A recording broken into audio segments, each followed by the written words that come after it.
ताराचंद जी ऐसा कुछ कह रहे हैं तो आप उनसे पूछिए जाके कि आप केवल 5% लोगों की बात करोगे, 95 की बात करोगे। 5% के लोग बात करते हो तो आप ईसाइयत के साथ खड़े हो, आप रहिए उनके साथ में जाके।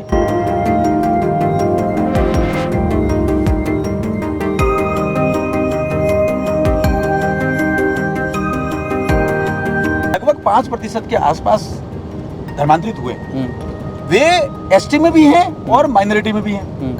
बेनिफिट लेना होता है एसटी का तब यहाँ आ जाते हैं, और माइनॉरिटी है ही।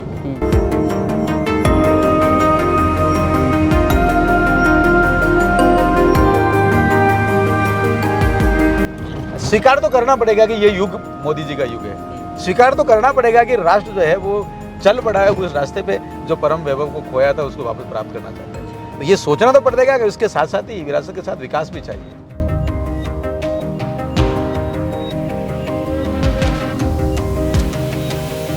कुछ परिवार की कंपनियां हैं, एक के बाद दूसरा, दूसरे के बाद तीसरा, उनके सरनेम देखिए वो वैसे के वैसे चल रहे हैं। विजन नहीं है तो भी चल रहे हैं। कुछ बात तो होनी चाहिए ना।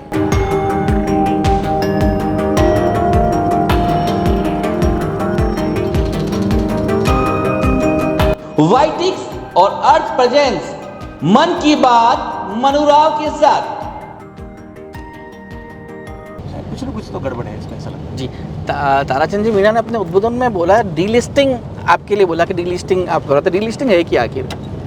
डीलिस्टिंग सुस्पष्ट रूप से एक संवैधानिक विषय है। जी, जनजातियों के अधिकारों का विषय, जनजातियों का जो वाजिब जो हक है वो कैसे मिले, उसका एक अभियान है। जी, देश भर की 720 जनजातियां आंदोलन कर रही हैं। जी, 720 जनजातियां अलग अलग राज्यों में, 22 राज्यों में आंदोलन कर रही हैं। तो ये आंदोलन है। और आंदोलन किस प्रकार का है? डी लिस्ट का मतलब होता है किसी को बाहर करना, जी, किसी को परिभाषा से बाहर निकालना, जी, है? तो वो क्या है? तो इसको समझने के लिए संविधान में 2 अनुच्छेद है, उसमें जाना पड़ेगा आपको। 341 जो अनुच्छेद है संविधान का, वो ये कहता है कि एससी कौन होंगे इसको राष्ट्रपति अपने अधिसूचना से परिभाषित करेंगे। अधिसूचना से कौन करेगा? राष्ट्रपति करेंगे। जी, ऐसी अधिसूचना जारी हुई 1950 में। तो उसमें परिभाषा दी हुई अनुसूचित जातियां कौन होगी। उसमें लिखा हुआ है वे जो हिंदू हैं, वे जो सनातन धर्म संस्कृति परंपरा वाले हैं, वे अनुसूचित जनजातियां, वो अनुसूचित जातियां होंगी। जी, ये बिल्कुल स्पष्ट है, उसमें लिखा हुआ है। बाकी आउट है। जिन्होंने धर्म संस्कृति परंपरा को छोड़ दिया, सनातन धर्म को छोड़ दिया, वे आउट है। वो कहाँ है? वे माइनॉरिटी होंगे। ऐसा एक परिभाषा है, सहज रूप से परिभाषा है, संवैधानिक विषय है ये। जनजातियों के लिए ये नहीं किया। जनजातियों के लिए जो सदस्य संस्कृति छोड़ चुके हैं, दूसरा धर्म अपना चुके हैं, मजहब अपना चुके हैं, रिलीजन अपना चुके हैं, उनको बाहर नहीं किया। क्यों? वो माइनॉरिटी नहीं है क्या? वो डबल बेनिफिट उठाते हैं। अब आप इसको बात को समझिए। लगभग 5% के आसपास धर्मांतरित हुए, वे एसटी में भी हैं और माइनॉरिटी में भी हैं। बेनिफिट लेना होता है एसटी का तब यहाँ आ जाते हैं, और माइनॉरिटी है ही। स्कूल ले लिए या कम्युनिटी हॉल ले लिए, व्यक्तिगत लाभ ले लिए, बहुत सारे लाभ ले रहे हैं। तो अनुसूचित जातियों के अनुरूप परिभाषा अनुसूचित जनजाति में क्यों नहीं हो? परिभाषा है। बाबा साहब अम्बेडकर ने अनुसूचित जातियों की परिभाषा कराई, तो इसमें वो स्पष्ट रूप से लगते हैं कि जो सनातन धर्म संस्कृति में है वही एससी है। एसटी में किसने घोटाला किया था? ये प्रश्न है। और इस अभियान को, ये आज का अभियान नहीं है, दशक का अभियान है। डॉक्टर कार्तिक उरांव हुए हैं कांग्रेस के बड़े नेता। वो मेंबर सीडब्ल्यूसी होते थे, केंद्र में मंत्री भी रहे, और उन्होंने 24 नवंबर 1970 को 55 मिनट का एक भाषण दिया है लोकसभा में। उन्होंने बिल्कुल सुस्पष्ट रूप से कहा है धर्मांतरित सदस्यों को एसटी की परिभाषा में रखना जनजातियों के जीवन को खत्म करना है, और विकास नहीं होने का सबसे बड़ा कारण भी यही है। जी, संसद के पटल पर रखा हुआ है। और उन्होंने कहा है इनको एसटी की परिभाषा में रखना, अलग अलग ढंग से 6 शब्द काम में लिए उन्होंने, जिसमें से मुख्य रूप से जो मुझे याद है उन्होंने कहा ये अनैतिक है। इन्होंने आदिवासी छोड़ दिया ना, आदिवासी रहे नहीं वो जी, उन्होंने तो कुछ और पूर्व पश्चिम वाला उपना लिया ना, वहां चले गए। ये अनैतिक है इनका रहना, असामाजिक है। समाज की व्यवस्था इसको अनुसरण नहीं करती। वो आदिवासी नहीं है तो ईसाई आदिवासी हो नहीं सकता, ये उनकी परिभाषा है। उन्होंने कहा ये अवैधानिक है, क्योंकि जो 1931 का कानून है वैसा कैसे अडॉप्ट किया, माइनॉरिटी की परिभाषा दी हुई है, तो माइनॉरिटी की परिभाषा में आता है वो एसटी में कैसे आता है? असंवैधानिक है, संविधान इसको अलाउ नहीं करता। संविधान में बिल्कुल पैरामीटर है, विशिष्ट संस्कृति जिसकी है भारत की वही एसटी होगा। ये विशिष्ट संस्कृति को छोड़ चुके हैं, आदिदेव को छोड़ चुके हैं जी। तो इस प्रकार से ये सारा का सारा जो एक वैचारिक घोटाला है, इस वैचारिक घोटाले से बाहर निकालना। और आप देखिए 5% धर्मांतरित हो गए, लेकिन 80% नौकरियां खा रहे हैं। 5% धर्मांतरित लोग लगभग 65% जो ग्रांट इन एड है, डेवलपमेंट का फंड है, वो छीन रहे हैं। और 5% धर्मांतरित लगभग 60% के आसपास छात्रवृत्तियों को छीन रहे हैं युवाओं की। जी। तो अविकास होने का सबसे बड़ा कारण है। अगर ताराचंद जी ऐसा कुछ कह रहे हैं तो आप उनसे पूछिए जाके कि आप केवल 5% लोगों की बात करोगे, 95 की बात करोगे। जी। 5% के लोग बात करते हो तो आप ईसाइयत के साथ खड़े हो, आप रहिए उनके साथ में जाके। ये समाज देख रहा है, समाज परख रहा है। ये मुझे लगता है इसमें ये विचार है। जी। सभा आ गई। चलिए।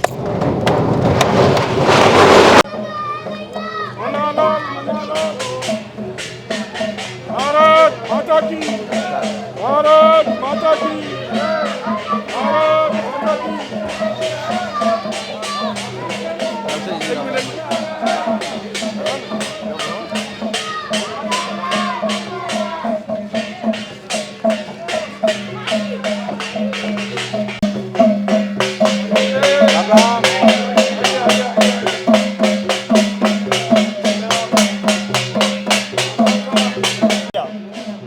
किसी जमाने में मंगरा जिला था, ये क्या था, मंगरा जिला था, इसका रिकॉर्ड भी है और हमारे को बिल्कुल खड्डे में डाल दिया। अब आपके ऊपर हमारी आस है बिल्कुल। खरड़ा का गौरव जो है ना। और यहाँ एक बात और कहना चाह रहा हूँ मैं, यहाँ का आदिवासी 80 किलोमीटर बस में बैठ के रोजी रोटी के लिए उदयपुर जा रहा है, काम मिलता है या नहीं मिलता है, शाम को बिना काम के लौट के आता है। हमारे यहाँ पे रिक्को की ज़मीन अलॉट कर रखी है डिंगरी के अंदर, उस पर आप कैसे भी कोशिश करके छोटी मोटी इंडस्ट्री को आप यहाँ लाइए। एक दूसरा, देवेंद्र एनीकट का पानी चावल जा रहा है, वो पानी हमारे सराड़ा में भी आना चाहिए और बलुआ में भी आना चाहिए।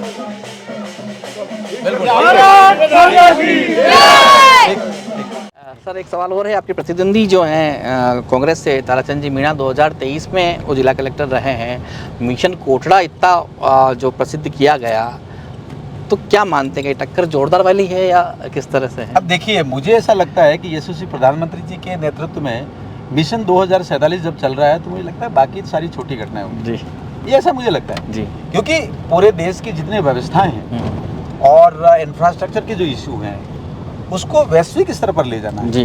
तो ये अपने आप में पूरे राष्ट्र की व्यवस्थाओं का रूपांतरण है जी, ट्रांसफॉर्मेशन है जी। बदलाव छोटा मोटा इधर से उधर कर देना और कोई 2, 5, 10 लोगों को इकट्ठा कर देना, 2 राज्यों के वहाँ भेज देना, वेस्ट जोन कल्चर सेंटर को भेज देना, लोक कला मंडल को जोड़ देना, नाच गान कर लेना, मुझे लगता है ये it is not a mission. Mission base होता है कि लोगों के जीवन में खुशहाली कैसे लाए जी, बदलाव कैसे लाए जी, वो ताकत महसूस करें और जिसको स्वतंत्रता कहते हैं वो स्वतंत्रता स्वाधीनता के अंदर परिवर्तित होती हुई कैसे नजर आए। तो ये जो आधारभूत जो विचार है वो आना चाहिए लोगों के जीवन में। ये इस बदलाव के लिए किसने काम किया, कौन कर रहा है, ये राष्ट्र जानता है। कोई किसी समस्या को लेके कल्पना नहीं कर सकते आप। प्रभु श्री राम के मंदिर का बनना, 22 जनवरी को रामलला का मंदिर में, दिव्य भव्य मंदिर में प्रतिष्ठित होना, ये दिखाता है एक सुई इतनी भी समस्या पैदा नहीं हुई जी। क्या दिखाता है, क्या कभी इस इतिहास में ऐसा हुआ जो कालखंड है और जिस तरह की समस्याएं हैं और जिस तरह का कट्टरता के साथ लगे हुआ, मतलब ये हम ऐसा लगता है कि पूरी तरह से हम संवैधानिक व्यवस्था को आत्मसात करते जा रहे हैं और उसके बाद जीवन में बदलाव लाते चले जा रहे हैं। तो ये विरासत को भी संजोना है और विकास के भी उस पर आगे बड़े लेवल पर पहुंचना है। तो ये सारी चीज़ें आएंगी, वो तो मिशन माननीय नरेंद्र मोदी जी का। हाँ, जहाँ तक उदयपुर की बात कर रहे हैं और आप टक्कर की बात कर रहे हैं और एक जोरदार फाइट की बात कर रहे हैं और चुनाव लड़ रहे हैं, इन शब्दों के परे यदि आप देखेंगे तो मुझे मौलिक रूप से ये लगता है कि चुनाव तो एक सांसद को चुने जाने के लिए होता है, लड़ने के लिए नहीं होता है। तो ये तो एक सहज सी यात्रा है, जनता चुनेगी, उसको अच्छा लगता है। लड़ने प्रतिद्वंदी होना ये प्रश्न मुझे नहीं लगता कोई बहुत ज़्यादा नहीं, फिर भी कोटड़ा मिशन और इस तरह से 2047 किया है। 2047 पूरा जो हमारी स्वतंत्रता है उसके 100 वर्ष पूरे होंगे जी, और 100 वर्ष का एक जो जश्न है, जो समारोह है, वो बहुत भव्य होना चाहिए जी। जो वैभव, परम वैभव हमने खोया है जी, चाहे वो अपने वैसे कालखंड में खोया हो, दूसरे कालखंडों की वजह से खोया हो, आक्रांताओं की वजह से खोया हो, जहाँ जहाँ भी समस्याएं हुई है, ये राष्ट्र जानता है कहाँ क्या होना, आप सब जानते हैं। काशी मथुरा ज्ञान व्यापी, ये एक संकेत है, लेकिन इसके अलावा भी बहुत सारी चीज़ें नायकों की बात है, उसको ढंग से रखा नहीं गया जी है ना। चाहे वो बिरसा मुंडा जी हो, चाहे मानगढ़ धाम हो, चाहे हमारे चित्रिया पाल की बात हो, ये सारी घटना रखा किसने? हमारे आदर्श कौन? जी आदर्श के लिए हमें भटकाया गया। पता नहीं कभी तो किसी आक्रांता को, किसी जो एकदम खतरनाक मुगल था उसको है ना आप महान बनाते चले जा रहे हैं। ये क्या इतिहास है? ये मेरा इतिहास नहीं हो सकता, ये भारत का इतिहास नहीं हो सकता, मुझे आत्मसम्मान की तरफ नहीं ले जा सकता। तो ये सारे इस भ्रमजाल से भी बाहर निकलना। तो आपने देखा पंचप्रण है, पंचप्रण में ये सारे विषय होने और आने वाले 25 सालों में सभी व्यवस्थाओं को रूपांतरण होना है जी। और जहाँ जहाँ भी औपनिवेशिक या गुलामी की जो जंजीरें हैं, जो प्रतीक है, उन सभी से भी राष्ट्र को बाहर निकालना, चिंतन को बाहर निकालना, ये सारा मिशन है माननीय यशस्वी प्रधानमंत्री जी का। उस पर राष्ट्र बहुत तेजी से आगे बढ़ चला है। जिसको बोलते हैं ना स्व, उसको प्राप्त करना है। स्व, मेरा अपना क्या, मेरी अपनी पहचान क्या, मेरी राष्ट्र की अस्मिता क्या, वो सब कुछ आनी चाहिए, दिखनी चाहिए और मैं उस पर गौरव करने लग जाऊँ। मैं एक व्यक्ति के रूप में, एक भारतीय के रूप में, ये सभी के अंदर जब भाव जागृत होने लग जाएगा तो मुझे लगता है ये सब कुछ होगा। 2047 तक ये होना है, कोई रोक नहीं सकता जी। यही एकमात्र मिशन है। टीवी डिबेट हो, कई सारी बहस हो, उसमें भाजपा के लोग आते हैं, युवा आते हैं, वो सीना ठोक के कहते हैं कि 400 पार होगा, हमारे मन्ना लाल जी रावत साहब 5 लाख से ज़्यादा वोटों से जीतेंगे और नहीं जीते तो हम राजनीतिक जीवन से संन्यास ले लेंगे।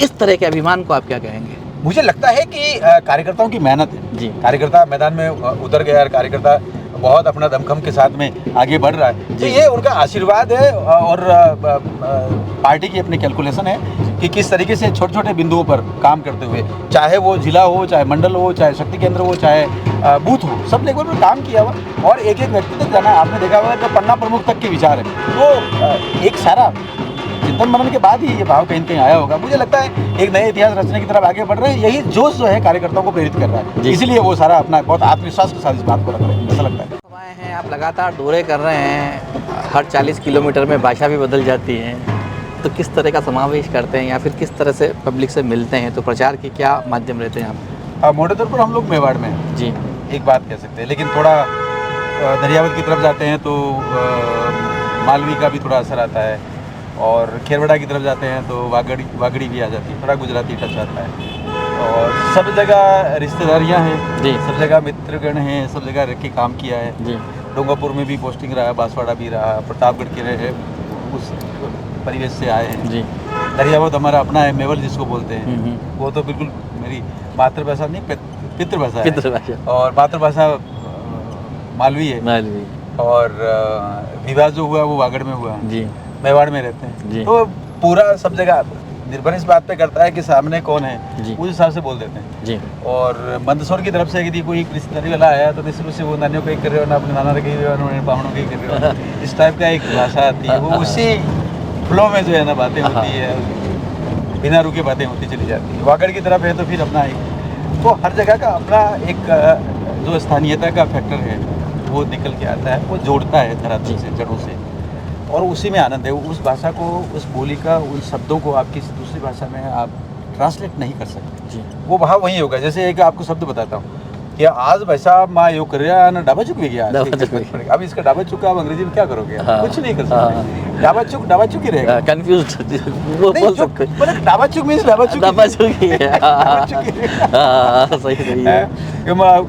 मेवल में आप हैं और वहाँ की रह कि आपका एल के मार वड़ाको आवे जो पसी मुझे हूँ, इस बात का कोई टर्म नहीं है। वड़ाको मींस वड़ाको ही है, वड़ाको आवेगा तो मुझे होगा। और कभी कोई चुनाव हार रहा है, कोई एक चेंज आ रहा है और अगर वो उसको हानि हो रही है जी, तो ऐसा नजर आता है हानि होने जैसा, वो कहेंगे आपकी बार वंडी बाटी बलेगा बाटी बलनी ते है जी, जना ऐसा वो मतलब जो बीजेपी वाला बना बाटी बलती थी कि नजर आई रही तो है, आप ये कह सकते हैं, मतलब कांग्रेस वाली बाटी बली नजर आई रही है, बाटी बलेगा, ये चर्चा में है। वैसे आपको क्या नजर आ रहा है? भारतीय जनता पार्टी अब की बार एक नया इतिहास रचने जा रही है, ऐसा सब जगह से आशीर्वाद है जी। अलग अलग ढंग से कार्यकर्ताओं से भी मिलते हैं, कार्यकर्ताओं के बाहर भी यदि मिलते हैं तो मुझे लगता है कि नई बात हुई है। तो ये अपने आप में यशस्वी प्रधानमंत्री जी का दौर है, इसका कोई विकल्प नहीं है जी, कोई नेतृत्व नहीं है। और आप सिंपल सी बात को समझिएगा, नेतृत्व जो होता है वो प्रेरित करता है, विषम परिस्थितियों को अनुकूल परिस्थितियों में बदलता है जी, प्रतिक्रिया जो देनी है वो कार्य के रूप में देनी है जी, बार बार बोलना नहीं, ऐसा भी एक रहता है। लेकिन यहाँ तो आप राजस्थान में देखा विगत कालखंड में अपने कार्यकर्ताओं को बोल रहे हैं कि इनकी रगड़ाई ढंग से नहीं हुई है, किसी को बोल रहे हैं कि ये तो नकारा है, तो कभी बोलते हैं कि ये निकम्मा है। अभी एक बड़े राष्ट्रीय लेवल के प्रवक्ता जो है वो भारतीय जनता पार्टी में आए तो प्रतिक्रिया उधर से आई, वो तो छुटभैया नेता है। मतलब आप कार्यकर्ताओं को सम्मान नहीं देते, ऐसा नजर आता है। ये समाज इसको देखता है, समाज बहुत पारखी है। कोई बोल नहीं रहा है इसका मतलब ये नहीं है कि कोई प्रतिक्रिया नहीं आ रही है या समझता नहीं है। वो बहुत चिंतन बनने के बाद मौके पे जो है ना बात करेगा, मौका झोंका जो है ना वो बोलेगा, मौका पे चौको मारेगा, ठगाक बोलता है। ये अपने आप में लोक जगत से जो बातें आती है उसमें बहुत बड़ी ताकत है। संवाद भी वहीं से निकल के आता है, वहीं से समझ में आता है। तो उस पूरे भाव में ये निकल के आ रहा है कि अब की बार 400 पार और उदयपुर एक नए इतिहास बनाने की तरफ जा रहा है भारतीय जनता पार्टी के समर्थन में, ये नजर आ रहा है। आपका मानना है उदयपुर एक नया इतिहास बनाने जा रहा है? देश में मोदी की गारंटी चारों तरफ चल रही है, जिस तरह से देखेंगे हर जगह मोदी की गारंटी लिखा हुआ। डॉक्टर मन्नालाल रावत की गारंटी क्या है? देखिए, मन्नालाल रावत एक कार्यकर्ता है जी, और कार्यकर्ता का काम ये होता है कि वो जो हाथ में काम है वो बहुत उत्कृष्टता के साथ करें जी, पूरा मनोयोग से करें और जैसा राष्ट्रीय नेतृत्व कहता है उस अनुरूप चले। शासकीय योजनाएं हैं उनको धरातल पर लाए और जन अभाव हैं तो उनको दूर करने का प्रयास करें। इसके साथ साथ ये भी अनुभव आता है कि एक कार्यकर्ता बोल रहा था कि हमें कोई नहीं चाहिए, हमारे यहाँ सारा काम हो गया, बस एक बार साल में एक बार आ जाना, बैठ के चाय पिएगी। जी जी, तो मुझे लगता है कि उनके बीच में रहना चाहिए, उनके दुख दर्द में शामिल होना चाहिए जी, ज़्यादा कदा उनसे बात करते रहें जी। ठीक है कि क्षेत्र बहुत बड़ा है, बाकी सारी बातें अपने जगह पे, लेकिन जो सोशल कनेक्शन है बंदा चाहता है कि हाँ हमसे जुड़ा रहे, तो उससे लगता है बात निकलेगी, संवाद चलेगा, संवाद के बाद समाधान की तरफ आगे बढ़ेंगे जी। लेकिन इतना काफ़ी नहीं है जी। मुझे लगता है काफ़ी काम है जो होने चाहिए। द बेस्ट की तलाश में रहें। किसी एक विचारक ने कहा है कि द बेस्ट की तलाश में रहना ये जीवन जीने की जो पद्धति है मुझे लगता है ये बहुत अच्छी है, ऐसा वो एक लेखक कहता है। मुझे लगता है ये डेवलपमेंट की जो बेस्ट प्रैक्टिसेस हैं वो भारत भर में भ्रमण करेंगे, चर्चा में आएंगे, आर्टिकल्स पढ़ेंगे तो उसमें नज़र में आएगा जी। तो क्या वो हमारे क्षेत्र में आ सकती है, मेवाड़ में आ सकती है, किसी के घर में आ सकती है, किसी क्षेत्र में आ सकती है, सब कुछ नज़र आ रहा है जी। आप देखिए कई बार मजाक में कहते हैं तो बाबुलवाड़ा की तरफ तो हम तो वहाँ फोन ही नहीं लगता है, तो टॉवर तो मैंने होनी चाहिए, आखिरकार सिग्नल क्यों नहीं आ रहा है, एक समझने वाली बात नहीं है। अब इस क्षेत्र में घूम रहे जगह जगह पे सारा जो है वो बबूल उगे हुए हैं, ये बबूल का क्या काम है, ये कुछ देता नहीं है, दूसरी वनस्पति उसको खत्म करता है, तो क्या ये बबूल खत्म होने चाहिए? एक प्रश्न निकल कर आ रहा है सामने, भूमि को बंजर कर रहा है, यानी इसको दूर करना चाहिए। एक लंटना नाम की झाड़ी है वो यहाँ पूरे क्षेत्र में फैल गई है, बाकी सारे वनस्पति को उसने खत्म कर दिया है, तो लंटना मुक्त होना चाहिए क्या? कांग्रेस मुक्त तो कर ही रहे हैं बात, लेकिन कुछ प्रॉब्लम है, प्रॉब्लम से भी मुक्त क्षेत्र होना चाहिए, उसमें काम करने की बहुत गुंजाइश है। खेती है, छोटी छोटी खेती है, कंट्रोल प्लानिंग हो सकती है, और क्या एग्रो फॉरेस्ट्री की तरफ हम जा सकते हैं क्या? चीकू यहाँ बहुत अच्छा होता है, जहाँ कहीं भी है आपने देखा होगा, तो क्या चीकू का बहुत बड़ा बागान हो सकता है क्या? क्या पूरा एक क्षेत्र इसमें जा सकता है क्या? हम एक्सपोर्ट क्वालिटी के चीकू उगा सकते हैं क्या? रोजगार भी मिलेगा, पलायन भी रुकेगा, लोगों के जीवन में बदलाव आएगा। तो ये बहुत सारे विषय हैं, आम दिख रहे हैं, महुए दिख रहे हैं, सारे पुराने पेड़ हैं, नए पेड़ नजर नहीं आ रहे जी।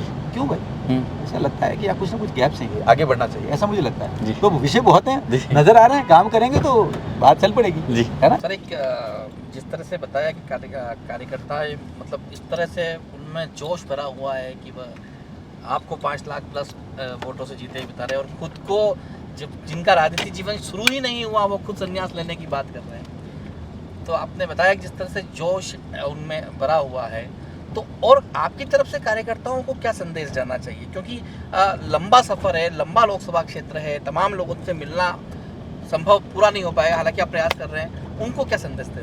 मुझे लगता है कि जो कार्यकर्ता धरातल पर काम करते हैं वे बहुत मेहनत करते हैं, उसमें कई बार 2-3 बिंदुओं पर थोड़ी सी एक चिंतन मनन है या प्रवाह ऐसा हो जाता है कि हाँ हम जीत ही रहे हैं, ऐसा लेके बैठना भी ठीक नहीं होता है। और हर जो चुनाव है वो एक युद्ध की तरह है, तो हर बिंदु को टच करना है। पार्टी की रचना है, मार्गदर्शन है कि आज ये काम करना है, कल वो काम करना है, जगह जगह जैसे मार्गदर्शन मिल रहा है, हम लोग सभी उस कार्यकर्ता भाव से काम करेंगे तो थोड़ा और बेटर हो जाएगा, कहीं गलती नहीं हो जाए, कहीं कमी नहीं रह जाए, कहीं कसर नहीं रह जाए। और ये बात सिर्फ पार्टी कहती है ऐसा नहीं है, माननीय प्रधानमंत्री जी काम करते हुए नजर आते हैं, माननीय केंद्रीय गृह मंत्री जी काम करते नजर आते हैं, जेपी नड्डा जी काम करते हुए नजर आते हैं, सीपी जोशी जी काम करते नजर आते हैं, माननीय मुख्यमंत्री जी इस पद्धति को अपनाते हुए नजर आते हैं, तो वो हमारे प्रेरणा के स्रोत हैं। जब हमारे वरिष्ठ जो कार्यकर्तागण हैं, हमारे वरिष्ठ नेताजी हैं, वो जो काम कर रहे हैं वो हमारे लिए अनुकरणीय है, इसलिए हमें अपना काम और अच्छे से करना है, बेहतर ढंग से करना है। हमें 100% तक जाना है। यहाँ तक कि कोई विरोधी विचार वाला उसको भी आग्रह करना दीजिए, ये वोट तो राष्ट्र के नाम पे जाना चाहिए। तो पहला तो ये नज़र आता है। दूसरा ये नज़र आता है कि कोई मन में छोटा मोटा जो कार्यकर्ता बंधु है तो उसमें कहीं बिखराव तो नहीं है, इस तरह की जो भी चीज़ें होती हैं। कोई किसी का आदर्श है तो उस आदर्श को साथ में लेके बात करें और पार्टी के लेवल पर पहुंचा है, ये रोज़ चलेगा तो ज़्यादा अच्छा है। रोज़ का काम रोज़ करते जाएंगे तो मुझे लगता है बहुत आसानी से हो अगर जाती है। भारतीय जनता पार्टी से कुछ सीखना पड़े तो वो क्या सीखोगे? भारतीय जनता पार्टी से सबसे पहले सीखिए भारतीयता, जी सबसे पहले भारत, जी भारतीय जनता पार्टी जो लगता है और फिर उसके बाद पार्टी को। तो ये जो भारतीयता है ये सबसे अपने आप में जो राष्ट्र का बोध है, राष्ट्र सबसे पहले, इस बात को लेकर सोचना, ये विचारधारा जन जन तक पहुंचाना और फिर काम भी ऐसे ही करना। भारत को, भारत की अस्मिता को, भारत के विकास को चरम तक ले जाना, उसके लिए मेहनत करना। हम कहाँ काम कर रहे हैं, किस स्तर पर, नहीं ये महत्वपूर्ण नहीं है। महत्वपूर्ण ये है कि ये भाव हमारे अंदर है या नहीं है, ऐसा मुझे लगता है। और जब हम अपना काम बेस्ट ढंग से करने लग जाते हैं तो पूरा मिशन आगे बढ़ता हुआ नजर आता है। ये भाव तो निश्चित रूप से भारतीय जनता पार्टी से ही सीखना चाहिए। और भारतीय जनता पार्टी के पास विजन है। आप देखिए जब 1998 में अटल जी आए, सत्ता में आए, उसके बाद लगातार काम करना शुरू किया तो ऐतिहासिक काम हुए। पहली बार ऐसा हुआ है कि कोई परियोजना जो शासकीय क्षेत्र में है, चाहे रोड की परियोजना हो, स्वर्णिम चतुर्भुज और एक्सप्रेस कॉरिडोर उस टाइम आए तो उसका जो अनुभव ये बताता है कि टाइम दे दिया, यदि ये काम 3 साल में पूरा होना है तो वो 3.25 साल में पूरा हो रहा था। तो पोस्टपोन नहीं हो रहा था, प्रीपोन हो रहा था और काम करने वाली कंपनियों को इंसेंटिव मिल रहा था। ये चिंतन आया। और महत्वपूर्ण आप सीखिए भारतीय जनता पार्टी से, सब लोगों को सीखना चाहिए कि भारतीय जनता पार्टी ने राष्ट्र हित में जब कोई काम शुरू किया है, उसको आने वाली सरकार चाहे वो कांग्रेस की क्यों नहीं हो, उस परियोजना को आगे बढ़ाया है। क्यों? क्योंकि वो राष्ट्रीय महत्व का काम था। ये सारी जो सीखने की बात, और छोटा नहीं बड़ा सोचिए, ताकत दीजिए और समाज को खड़ा करिए कि अपनी समस्याओं के लिए वो खुद खड़ा हो जाए। इसीलिए तो सबका साथ सबका विकास, आगे जाके तो 2 पद है ना, सबका विश्वास और सबका प्रयास, ये जन भागीदारी है, ये भी सीखना चाहिए। लोकतंत्र है, लोकतंत्र में है तो विकास की प्रक्रिया में शासन के साथ समाज भी खड़ा हो, समाज का इकाई व्यक्ति खड़ा हो, जरूरी है। बदलाव तभी आते हैं। जिस तरह से आपने राष्ट्र हित की बात की कि राष्ट्र के नाम पे वोट दो, तो क्या जो विपक्षी पार्टियां वो राष्ट्र के लिए काम नहीं कर रही? अब देखिए, कुछ परिवार की कंपनियां हैं, एक के बाद दूसरा, दूसरे के बाद तीसरा, उनके सरनेम देखिए, वो वैसे के वैसे चल रहे हैं। विजन नहीं है तो भी चल रहे हैं। कुछ बात तो होनी चाहिए ना कि आप किसके लिए कर रहे हो, क्या विजन, आप रख क्या रहे हो। आपका प्रधानमंत्री एक बिल बना रहा है, सोचिए आप, और बिल बनाने के बाद वो संसद में पेश होना है। आपका एक नेता है, उसको पब्लिक में, प्रेस के सामने जगह फाड़ देता है। आप देखिए तालमेल कहाँ है। ऐसी घटनाएं हुई है ना पहले, है ना। और एक बंदा है जो परिवार के अपने पिताजी को बाहर धकेल के फिर खुद ही फ्रंट पे आ जाता है। कभी एक आप जिस घर में रहते हो वो मुख्यमंत्री का निवास हो सकता है, आप वहाँ से टोटी उखाड़ के ले जाते हो, आप क्या दिखा रहे हो, है? कोई एक है तो आपने स्कूटर के ऊपर आपने 25 क्विंटल जो है ना आपने चारा ढो दिया, ऐसा रिकॉर्ड में आया है, सीबीआई की जांच में आया, तो आप क्या दिखा रहे हो। तो ये सारी जो चीज़ें होती है, कभी आप अपने कुछ एक छोटे से समूह को अपना वोट बैंक मान के उसको संतुष्ट करने के लिए आप बहुत बड़े समूह को छोड़ देते हो। उसको आप आज की तारीख में यशस्वी प्रधानमंत्री जी की जो धारा है उनके युग में संतुष्टिकरण कहते हैं, उसका विपरीत धारा थी तुष्टिकरण। वो इतना कर दो तुष्टिकरण की कुछ नजर ही नहीं है आपको। ये सारी जो चीज़ एकदम विचार जो है छोटा होता चला जाता है। आप देखिए समाज का विचार क्या है, समाज क्या चाहता है, आपने कभी सोचा क्या? उस धारा को आप नहीं पकड़ पाते, तब लगता है कि राजनीतिक क्षेत्र में जो चीज़ें हैं वो एक खांचे में जाके अटक रही है, एक बैकग्राउंड में चली जाए और जनता जानने लग जाती है, तो फिर आपको धकेल देती है पीछे, ऐसा नजर आता है। बात बड़ी है, इस पर मेरा अपना बहुत ज़्यादा अध्ययन नहीं है, लेकिन सामान्य एक पाठक के रूप में, सामान्य मतदाता के रूप में, सामान्य नागरिक के रूप में ये बातें थोड़ी अटपटी सी लगती है, ठीक नहीं। मतलब आपकी पार्टी राष्ट्र की बात करती है और दूसरी पार्टियां परिवार को पहले महत्व देती है, ये आपका मूल। हाँ, उसमें नजर आता है ना अब सारी जो बिल्कुल यही है, ऐसा ही है। आप चाहे झारखंड मुक्ति मोर्चा की बात कर दें, अजीत जोगी की बात कर दें, अखिलेश यादव जी की बात कर लें, और बाकी सारे जो गांधी सरनेम लगाते हैं उनकी बात करते हैं, वो सारा का सारा इसी तरह का विषय है, यही नज़र आता है। सर, कांग्रेस या इंडिया गठबंधन है, उससे जो वक्ता है उसके, आप और वो दोनों, वो कहते हैं कि भारतीय जनता पार्टी राम की व्यापारी है और हम राम के पुजारी हैं। हम धर्म को राजनीति के अंदर नहीं डालते हैं, हम विकास की बात पर चुनाव लड़ रहे हैं, उसके बारे में क्या कहेंगे? देखिए, एक बात समझ में आती है कि सहज जीवन जैसा है वैसा ठीक रहता है, लेकिन राजनीतिक में जिस प्रकार से माननीय प्रधानमंत्री जी के विचार को रोकने के लिए, माननीय प्रधानमंत्री जी के विजन को रोकने के लिए और माननीय प्रधानमंत्री जी के साथ पूरा राष्ट्र जिस गति से, जिस बड़े पैमाने पे साथ में खड़ा हुआ, उसको लेकर लोग नैरेटिव चलाते हैं। वो नैरेटिव के चक्कर में कुछ ना कुछ डायलॉगबाजी करते हैं। मुझे लगता है कि इस तरह की डायलॉगबाजी जिसमें व्यापक हित नहीं हो, उस डायलॉगबाजी पर बहुत ज़्यादा कोई टिक्का टिप्पणी करना आवश्यक मुझे नहीं लगता। और वैसे भी ये बहुत बड़ी बड़ी बातें हैं जो उनके कुछ ज़्यादा ही अंतर्राष्ट्रीय लेवल पे पढ़े लिखे लोग हैं, वो निकाल के लाते हैं। कईयों के तो नोट्स अंग्रेज ऑक्सफोर्ड से बन के आते हैं, ऐसा भी सुनाई दिया है। तो मुझे लगता है बहुत ज़्यादा टिक्का टिप्पणी की आवश्यकता नहीं। समाज और क्षेत्र और लोकतंत्र जब एक साथ मिल जाता है और लगता है कि हाँ, इस नेता के अंदर, इस व्यक्तित्व के अंदर राष्ट्र निर्माण की संकल्पना है और ये निरपेक्ष भाव से कर रहे हैं, दिन रात मेहनत कर रहे हैं, तो स्वतः ही समाज आगे बढ़ता चला जाता है, उनके साथ लोग चढ़े जाते हैं। और आप सिर्फ कैंची लेकर अलगाव के लिए कुछ बातें, डायलॉगबाजी करके उसको रोकने की कोशिश करते हैं, मुझे लगता है ये एकदम प्रगतिशील विचार नहीं है। स्वीकार तो करना पड़ेगा कि ये युग मोदी जी का युग है, स्वीकार तो करना पड़ेगा कि राष्ट्र जो है वो चल पड़ा है उस रास्ते पे जो परम वैभव को खोया था उसको वापस प्राप्त करना चाहता है। तो ये सोचना तो पड़ेगा कि उसके साथ साथ ही विरासत के साथ विकास भी चाहिए, सोचना पड़ेगा, कुछ अच्छा होना चाहिए। हम खाली कि आप जहाँ स्वर्णिम चतुर्भुज बना रहे हो उस कालखंड में आप वापस बात करो कि उधर की मिट्टी उठा के इधर कर दें और काल रात से काम चल जाएगा, तो गरीबी बनी रहेगी। क्षेत्र में कनेक्टिविटी जो है वो लास्ट माइल कनेक्टिविटी के बारे में नहीं सोचेंगे, तो मुझे लगता है ये अब बीते युग की बात होगी। अब नहीं, अब कुछ बड़ा सोचना पड़ेगा, करना पड़ेगा, दिन रात काम करना पड़ेगा, ट्रांसफॉर्मेशन तो होकर रहेगा। कुछ बड़ा सोचना पड़ेगा। जल जंगल जमीन आंदोलन के बारे में आप क्या सोचते हैं? मुझे लगता है कि एक व्यापक चिंतन है जनजातियों का, ये बात अभी तक सीमित रूप से कही गई है। व्यापक रूप क्या है? व्यापक रूप ये है कि भारत का पूरा जो समाज है वो प्रकृति पूजक समाज है। हम गंगा माता को क्या कहते हैं? पूजते हैं, और हिमालय को हमने देवता माना है, देवालय।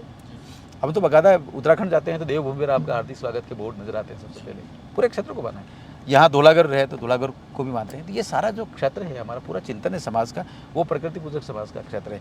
तो उसमें ये महत्वपूर्ण चीज़ है कि जल जंगल ज़मीन का जो नैरेटिव गढ़ा है उससे भी आगे जल जंगल ज़मीन के साथ साथ में जन और जानवर वो कहाँ जाएंगे? ये पूरा चिंतन है प्रकृति पूजक का, समाज का होना चाहिए। समाज के अपने विषय हैं, जनजातियों के अपने विषय हैं, जिनको लेकर अंग्रेज़ों ने फॉरेस्ट को पहली बार सरकारी संपत्ति घोषित किया।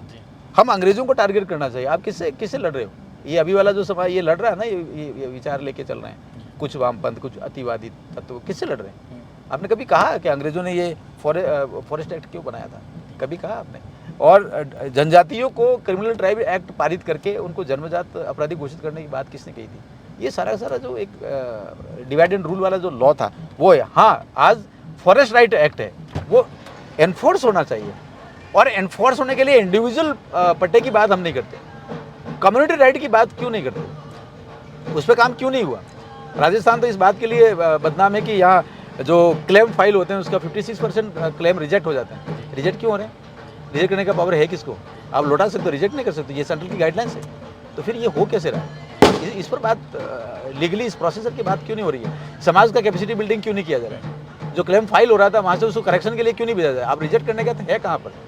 तो ये सारा जो विसंगतियाँ हैं ना कानून को धरातल पर उतारने में, इसमें बहुत सारी बातें हैं। मुझे लगता है इस पर बहुत ज़्यादा समाज को भी जागरूक होना है। अपने प्रतिद्वंदी को कुछ पूछना चाहते हैं, कुछ कहना चाहते हैं? जितने भी प्रतिद्वंदी, 7 प्रतिद्वंदी मैदान में, हम देखिए, हम प्रधानमंत्री, यशस्वी प्रधानमंत्री जी के विजन को लेकर आगे बढ़ रहे हैं, हम उस पर ध्यान केंद्रित कर रहे हैं।